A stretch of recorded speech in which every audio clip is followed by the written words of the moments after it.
You hear the word education, and what pops into your head? Probably school, right? But what if I told you the real definition is so much bigger than that? That's what we're going to dig into. We're asking a pretty simple but really important question. What is education? Yeah, your first instinct is probably a classroom, right? Books, pencils, the whole deal. But the real scope of education, it's way, way bigger. Of course, it happens formally inside those classrooms, but it's also happening informally all the time through all the stuff we just learn from, living life. And this is a really key point. Education isn't just about that piece of paper you hang on the wall. It's not just a diploma. It's this ongoing thing, this collection of lessons we pick up every single day. And honestly, most of that happens miles away from any school. Okay, so to really get the big picture, let's start with what we all know. Let's break down that traditional journey through the school system that most of us are super familiar with. So this path is pretty much broken down into 4 big stages. Each one builds on the last, giving us a totally different set of skills and getting us ready for whatever's coming next, all the way from that very first day of class right up until we're on the doorstep of being an adult. All right, let's kick things off with early childhood. We're talking preschool here. And look, this stage is about so much more than just learning your ABCs and 1, 2, 3s. It's really about learning how to be a person, social and emotional growth, learning to share, how to wait your turn in line, just getting the hang of routines. These are the absolute bedrock skills for life. But here's where it gets interesting. There's this fascinating counterpoint when you look at the research. For programs like Head Start, yeah, kids who attend do better than kids who don't. But the academic gains, they're not always, earth-shattering. It just adds this really important layer of nuance to that whole debate about universal preschool. Okay, next up is elementary school. This is where we really lay down the building blocks, like reading, writing, and math. But then comes middle school.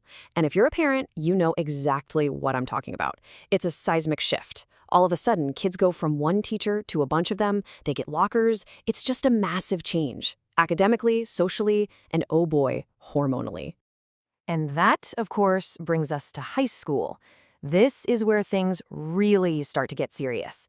The schoolwork gets tougher, the social pressure kicks into high gear, and all of a sudden, students are staring down that huge question. So what's next? Am I heading to college, getting a job, joining the military? It is an absolutely massive moment in a young person's life. So after that whole journey, you've got students standing at this major fork in the road. And this, right here, is where our definition of education really starts to open up. So let's compare these 2 very different paths. On one hand, you've got vocational education. This is all about hands-on, practical skills for a specific trade. And on the other hand, you have higher education, which is more focused on theory and research. Now, it's crucial to get this. Neither one is better. They're just different. They're 2 equally valuable ways of learning. And hey, if you need any proof of just how valuable vocational training is, just think about this. Right now, in the US, there's an estimated shortage of 500,000 plumbers. 500,000! That one number tells you everything you need to know about how critically important skilled trades are to our economy. And this really gets to the heart of the matter, doesn't it? The traditional 4-year college degree just isn't the right path for everybody, and it shouldn't be. For a lot of people, going into a trade isn't just a good choice, it's an incredibly smart one. It leads to a stable, essential, and really rewarding career. Okay, let's flip over to that other path. For decades, higher education was basically seen as the golden ticket, the guaranteed way to move up in the world. But now, with costs just skyrocketing and student debt becoming this crushing burden, that whole idea is being seriously questioned. It's forcing a lot of people to ask, is it really worth it? What's really fascinating here is how these 2 worlds actually have these parallel tracks for becoming an expert. Think about it. In higher ed, you go from a bachelor's to a master's to a PhD. Well, the skilled trades have their own really sophisticated system. You start as an apprentice, you become a journeyman, and eventually you can become a true master of your trade. But what happens when we stop seeing these paths as just different but equal? Well, unfortunately, that's where the conversation can get really divisive.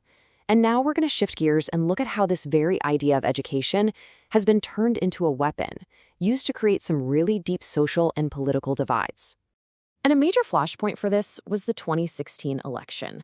A narrative started bubbling up, especially in the media, that basically split the country into 2 camps. the so-called educated voters and the uneducated voters. And this whole split was based on one super narrow idea of what it means to be educated. And this created a totally false choice. And it was incredibly simplistic. The story being told was basically, if you have a college degree, you probably voted for one person. If you don't, you probably voted for the other.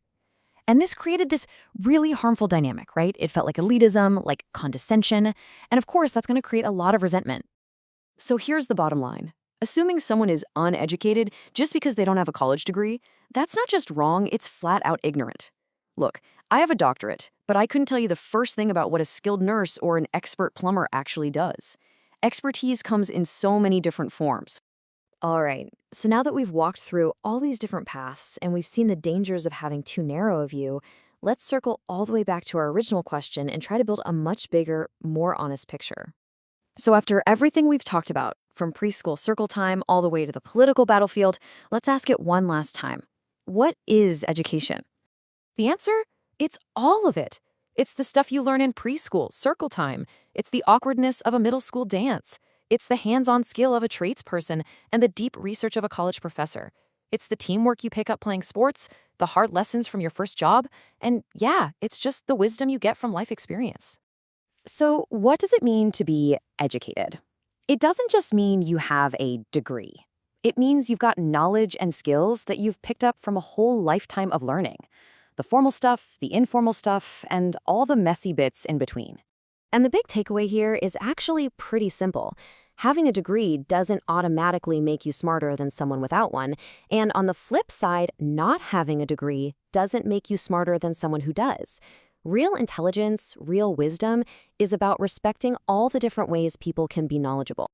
At the end of the day, it all boils down to this one simple but really powerful idea.